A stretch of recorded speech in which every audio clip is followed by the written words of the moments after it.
இன்னைக்கு 17வது சட்டமன்றம் கூடியது.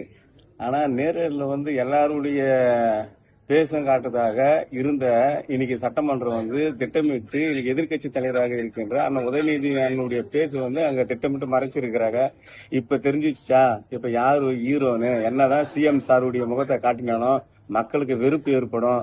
ஆனா எங்களுடைய தலைவர், எதிர்க்கட்சி தலைவர் அண்ணன் உதயநிதி ஸ்டாலின் ஒரு முகம் தமிழ்நாட்டிற்கு தேவைப்படுகிறது. அவருடைய முகத்தை திட்டமிட்டு மறைத்திருக்கிறார்கள். குறிப்பாக எதிர்க்கட்சி வரிசையில் இருக்கின்றவர்களுடைய முகத்தை அவர்கள் மறைத்திருக்கிறார்கள். கண்டிப்பாக அண்ணன் உதயநிதி அண்ணனுடைய பேசை தமிழ்நாட்டு மக்கள் பார்ப்பதற்கு நாங்கள் ஆவலாக இருக்கின்றோம்.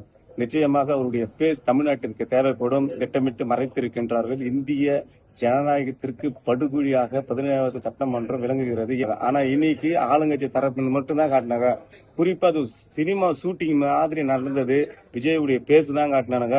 இது ஆளுநருடைய உரை என்பது தமிழ்நாட்டு மக்களுக்கு முழுக்க முழுக்க பொய் செய்தியாகவே அமைந்திருக்கிறது.